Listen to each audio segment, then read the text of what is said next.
at times is pretty a just action. It sounds crazy to people. They hear it, and I did Van Lathan's podcast, and I was explaining to him like gangbanging is really just. Yeah. For the most part. Yeah. It's not really. Every now and then it's bully ball. Mm-hmm. But for the most part, it's just. If you're not a part of it, people not, for the most part, gonna give you a hard time. Every now and then you got an idiot motherfucker that's from the gang, and you know he really a bully anyway, so he pressing his line on the square. Right. But I don't want to believe it's just gangbanging. I want to believe masculinity at times. Okay. You know, you take the 9/11 situation in 03, you know, where, you know, I don't remember how many people got killed. Yeah. Too many. Maybe hundreds, maybe lower thousands. Right. Maybe, right? If you probably go where, you know, I think it was at Al Qaeda. If you go where they from and how many people probably got killed over it. Yeah. I'm about 95% sure there's gonna be more people, you know, that died in the trade tower. You know what I'm saying? Yeah. It's just the nature of humanity, you know, to decide what's just. Yeah. Let's say 1,000 people got killed in the Twin Towers. I mean, if you probably go talk to people where Al Qaeda is based out of, it might probably 10,000 people might have got killed there, or maybe 200. Yeah. You know, justice is a really weird thing, you know. There's no really laws to it. There's no rules to it. It's, you know, as people see fit. I feel like one of the biggest problems in America is, you know, you're supposed to be judged by a group of your peers, but if my culture, right, just because we're all American don't mean we all share the same culture. So I would imagine the word peers is reference to culture, not just, you know, human beings. We wouldn't have 12 Swedish men judge an American trial. Just because they're all, you know, humans or because they're all white. So I think, you know, again, like I said, peers and justice, you know, sharing culture. So it's rough, you know. Maybe they do wish they felt that they had shot him, or maybe they felt they wish they had let it alone. You just never know. You know what I'm saying? And people got killed over it after it was over anyway. You know, people got killed. So for that one person, maybe that Tupac got killed, maybe 4 SouthSide got killed after. You know, it's a sense of pride, you know, and it's really a situation, in our case, in our culture, based off poverty.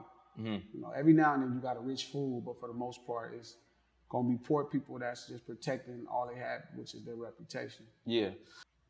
I can ask you this: how did you manage to not be a part of a gang all the way for those 15 years? You know what I'm saying? Because you're still from the place that you grew up, but I guess like with LA, it's a little bit different. Like, because if you like, all right, I live in a Crip neighborhood and all of my friends are Crips. Am I a Crip? Kinda ish. I mean, so gang banging at that level has evolved a lot. I think pre-80, pre-1980, it was like Crips Bloods. No, even then they kind of broke up. But when Crips started fighting Crips, that kind of brought a whole new dynamic. And you start talking about before I was born. Okay. So even though you're not from the gang, you from the gang. Whether or not you actually got courted on or you claiming it, people everywhere around the area is gonna look at you like you from that way. It's so tribal. You know, somebody called it a tribe. I was like, it's somewhere like that, but it's more tribal.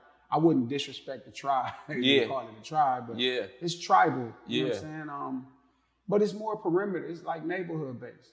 You know what I mean? So it ain't as broad as the Crips. I think that's a very antiquated concept. You know, you got to kind of go to like a real OG, like maybe my big homie Pluck or a Big U, and they remember that time of where it was like, oh, the Crips.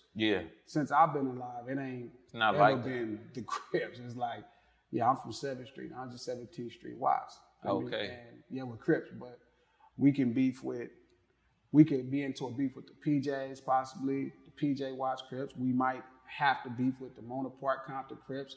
We might have to beef with the Carver Park, Compton Crips. Really? We might have to beef with that's how we go. You know, it's all competitive. It's all. But is there still, like, with somebody like Big U that's so influential in, like, LA, when something like that happens, does he have the, not assertiveness, because I don't want to put it that way, like they bowing to him, or, you know what I mean? But because it's still under the same umbrella, is it more order or structure where they can, like, I guess, stop certain things? Or I mean, Unc got a lot of influence. Big U has a lot of influence.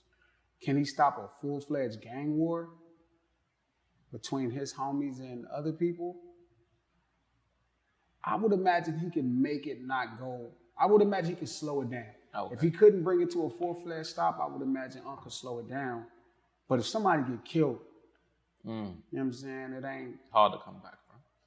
You know, it's too far. So I'm for sure he has enough power to slow it down. Yeah. He can slow down the process, you know, giving it time to heal. But, you know, if somebody get killed, then it becomes a whole nother dilemma. Trey D in Long Beach.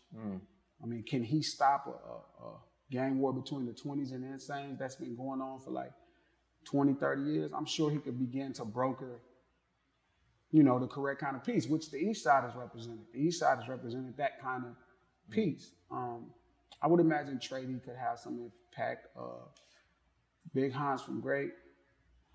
Yeah, they could slow some stuff down. I don't know if they could completely bring a gang war to an end because there's so many members. Yeah. And all it takes is one person to kill one wrong person.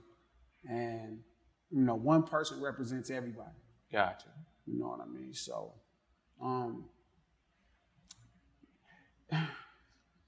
it's like if somebody from America, right, and they go to England and they bomb the country in the name of America. You know what I'm saying? Like, everybody could get it. What's going on. I would like to believe, you know, cool heads will prevail and sense could be made sense. But, you know, what if he walks into an English church in an American uniform and screams, "Fuck England, this is America," and blows up the church? And, you know, it just, you never know how, you know, how humans are going to respond. You know what I'm saying? It's just...